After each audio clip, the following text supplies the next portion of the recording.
19e phrase du Shinjin Mei. Un peu curieuse. Le changement du coup ordinaire dépend de la naissance des illusions. Alors, ku en japonais, ça veut dire le vide. Alors, c'est assez obscur comme phrase. Le changement du ku ordinaire. Qu'est-ce que c'est le ku ordinaire? En fait, bon, je l'interprète. C'est la notion ordinaire du vide.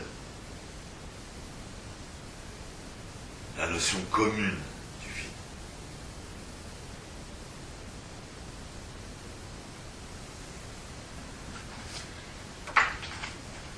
Voilà. Je relis la phrase, j'ai oublié. Ah oui, le changement du coup ordinaire dépend de la naissance des illusions. Exactement.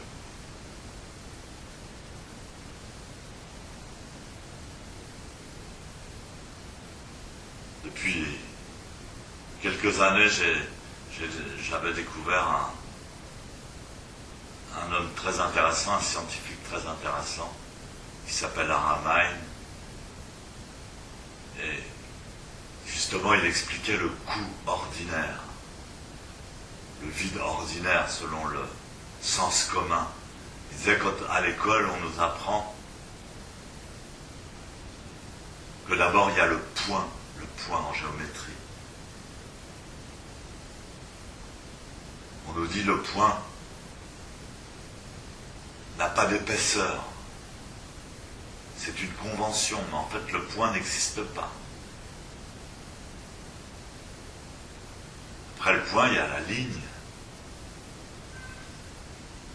La ligne est une suite de points. Mais la ligne n'a pas d'épaisseur. C'est une convention, en réalité elle n'existe pas.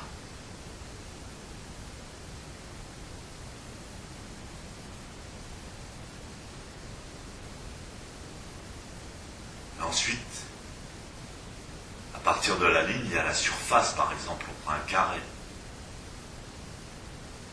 Et donc le carré, c'est un assemblage de lignes qui forment une surface. Mais la surface n'existe pas. Elle est en 2 dimensions, donc elle n'appartient pas à notre réalité commune, justement. Et puis ensuite, quand on assemble des surfaces qui sont faites de points et de lignes, ben on a des volumes. On a un volume. Par exemple, si on assemble des carrés entre eux, eh bien, on a un cube. Et là, ça existe. Un cube, ça existe. Parce que c'est en 3 dimensions. On peut le voir, et donc...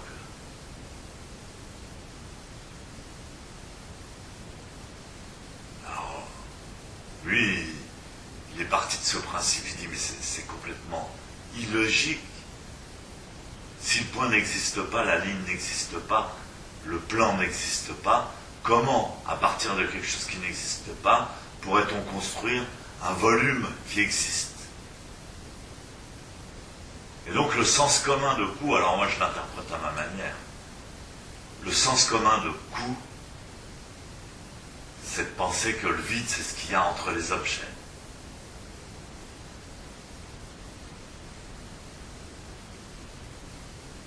Donc c'est une vision complètement illusoire, et d'ailleurs matérialiste et stupide, à partir de laquelle d'ailleurs on est conçu toute notre société, c'est-à-dire matérialiste. En pensant que tout ce qui n'est pas matière est vide.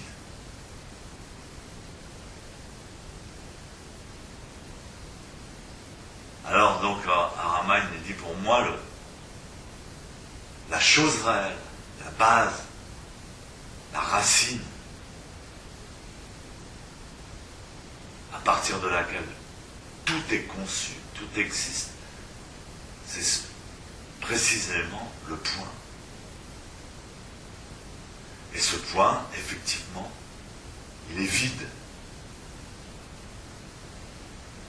Effectivement, il n'existe pas.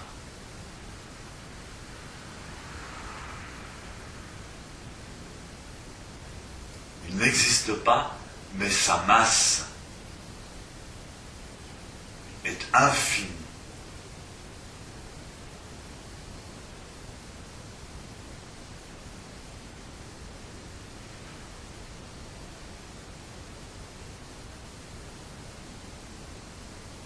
La masse d'un seul point contient toute la masse de l'univers entier.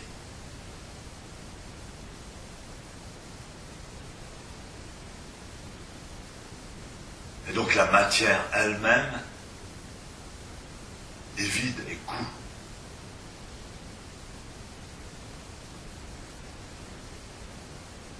C'est simplement une définition différente de l'espace. Ah, c'est très intéressant et ça répond tout à fait à l'explication de cette phrase.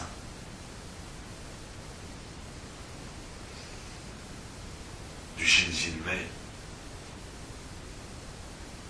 qui a été prononcé il y a 1500 ans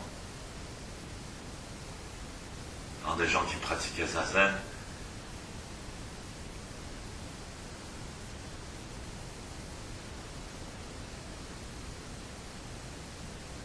Mon maître disait toujours le Zen n'a pas besoin de mots pour exister. La vérité n'a pas besoin de mots pour exister. Et donc à travers le Zazen, correctement pratiqué, on touche directement la vérité, la réalité.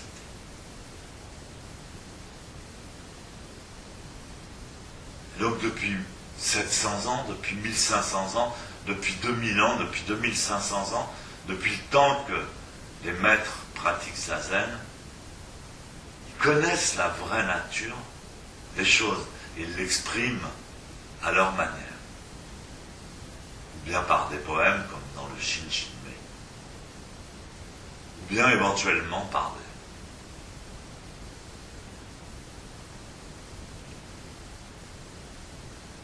des nombres, par les mathématiques, par la géométrie.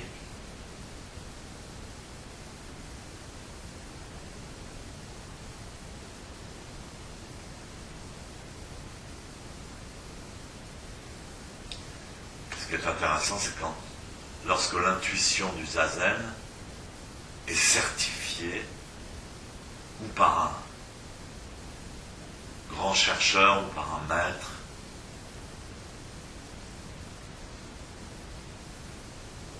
ou par un texte considéré comme saint.